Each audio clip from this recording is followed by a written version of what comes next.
It arrives like a whisper you cannot unhear. A low current running just beneath the surface of your daylight, surfacing only in the quiet when the world stills and the noise of your own frantic thinking fades. It is the question that plays on a loop at the edge of your dreams. The memory that stings with a familiar ache. The ambition that burns, yet feels perpetually out of reach. We call it a problem, a burden, a curse of circumstance. But listen to me carefully.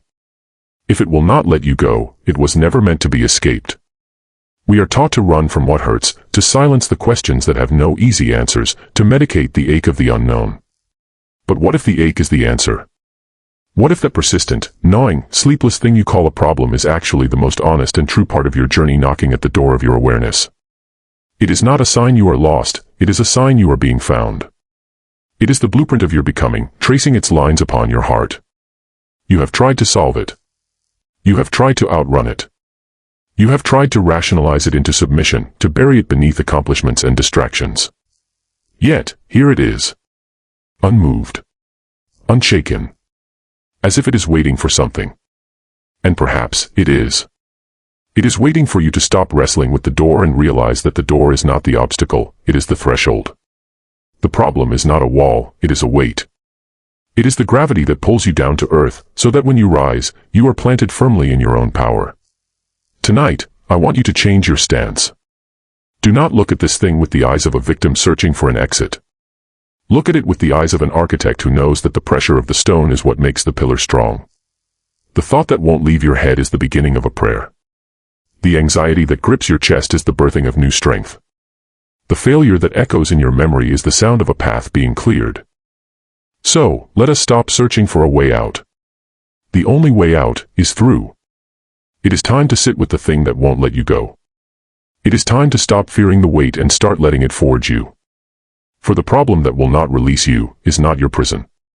It is your greatest potential, holding on to you, refusing to let you settle for anything less than the person you were born to become. The obsession of the soul is not a glitch in your system, it is the most authentic signal your being can transmit.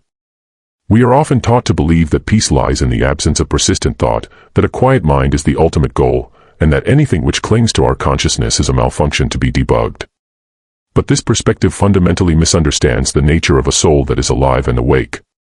A dead thing does not ache. A hollow vessel does not echo. The very fact that a particular thought, a specific memory, a singular ambition, or a painful loss returns to you again and again, refusing to be banished by logic or buried by distraction, is proof that your spirit is engaged in a conversation that your conscious mind has not yet learned to translate.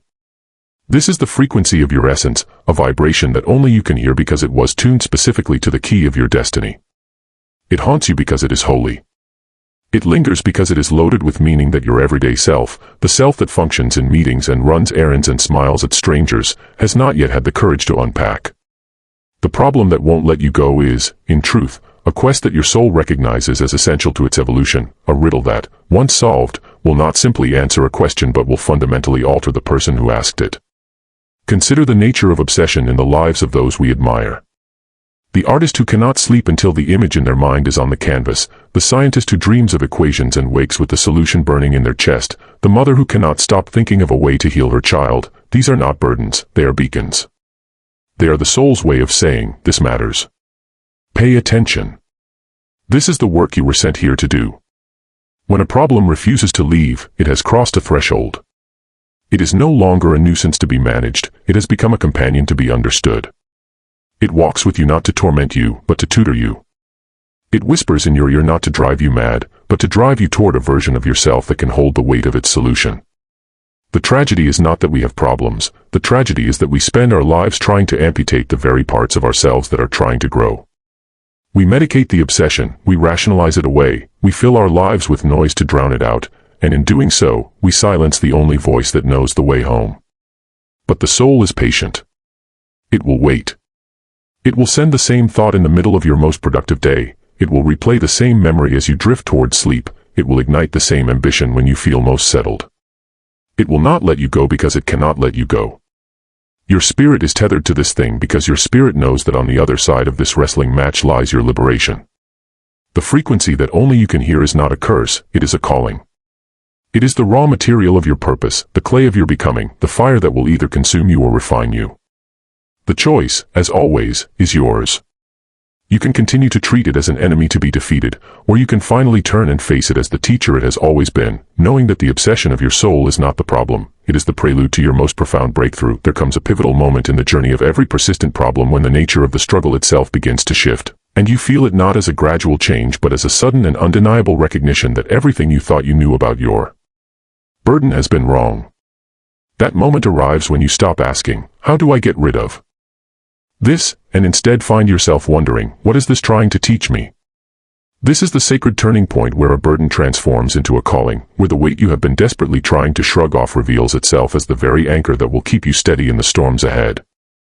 The problem that refuses to leave your life has not remained because it is stubborn or because the universe is cruel. It has remained because it has outgrown its original purpose and has evolved into something far more significant, something that now carries the blueprint of your potential within its demanding grasp. We make a catastrophic error when we view every difficulty solely as an obstacle to be removed, for in doing so we reduce the rich complexity of our experience to a simple binary of pain versus relief, and we miss the profound truth that some weights are not meant to be lifted but to be carried with dignity until they transform us from the inside out. When a challenge persists beyond the point of reason, when every solution you have tried has failed and every escape route has led you back to the same starting place, you are being given an extraordinary gift, the gift of being forced to stop running and to start listening. The burden that will not lift has become a crucible, a vessel of intense heat and pressure designed not to destroy you but to refine you, to burn away everything that is false and unnecessary until only your essential self remains. This is the difference between a problem and a calling. A calling does not ask you to find a way out, it asks you to find a way through, to discover depths within yourself that you would never have known existed had you not been forced to dig. The problem that follows you from year to year, that resurfaces in different forms and different contexts, that shapes your decisions and colors your perceptions, has become a companion on your journey, not an adversary to be conquered. It walks beside you not to weigh you down but to keep you honest, to remind you of what you are truly made of, and to test whether you have the courage to become who you were always meant to be. When you shift your perspective and see your burden as a calling, something miraculous occurs. The desperation begins to fade and in its place arises a sense of purpose, a feeling that your suffering has meaning and that your struggle is part of a larger narrative that you are only beginning to understand. The calling does not promise comfort or ease, it promises significance, and that is a far greater gift. It asks you to grow larger than your pain, to expand your capacity for compassion, resilience, and wisdom until you can hold the very thing that once threatened to break you. And when you finally arrive at that place, you will look back and realize that the problem that would not let you go was never the enemy, it was the midwife of your becoming, the force that pressed against you until you were born into a new dimension of yourself, a self that could not have come into being through any other means. The burden has become a calling, and the calling has become your destiny. There is a profound and often terrifying silence that descends when you finally stop your frantic searching, when you cease the endless churning of your mind trying to force a solution, when you put down the weight of your own desperate effort and simply allow yourself to be still in the presence of the thing that haunts you. This silence is not empty, it is alive with a presence that has been there all along, waiting for you to stop shouting long enough to hear it speak. We are conditioned to believe that answers come through effort, through relentless pursuit, through the sweat of our intellectual brow, but the deepest truths of our existence arrive not when we are grasping but when we are receptive, not when we are demanding but when we are listening. The problem that will not let you go has been trying to tell you something, not in the language of logic or the grammar of strategy, but in the quiet murmur of intuition that only reveals itself in the spaces between your thoughts. When you cease your frantic searching, something shifts, the noise of your anxiety begins to subside, the static of your worry fades, and in that sacred quiet, you do not find the solution arriving from outside yourself. Instead, you experience a far more transformative revelation. You realize that you have grown into the person who was always meant to live beside this problem, that you have become capable of holding it without being crushed by it, of carrying it without being defined by it. This is the great paradox of the persistent challenge. We believe we need to get rid of it in order to find peace, but peace comes not from the absence of the problem but from the presence of a self strong enough to endure it. The silence is where growth reveals itself, not as a dramatic breakthrough but as a quiet knowing, a settled confidence that you have weathered enough storms to trust your own capacity to survive this one too.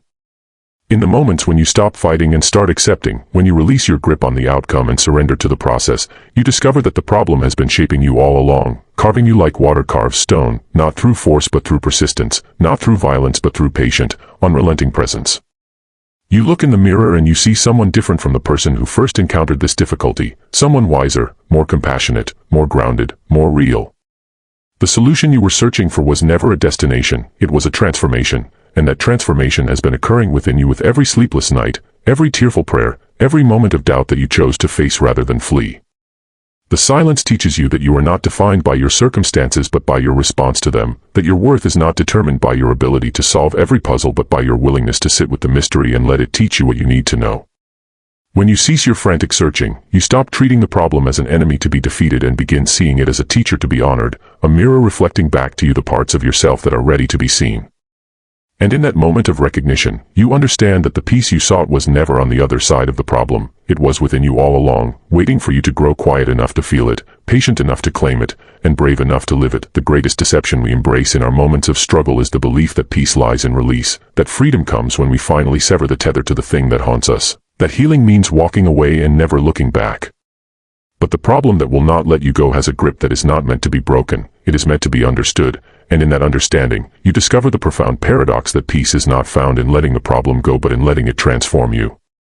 This is the wisdom that eludes us when we are desperate, when we are exhausted, when we would give anything for the burden to simply vanish from our lives, but the universe does not operate on the logic of convenience, and the soul does not grow through escape.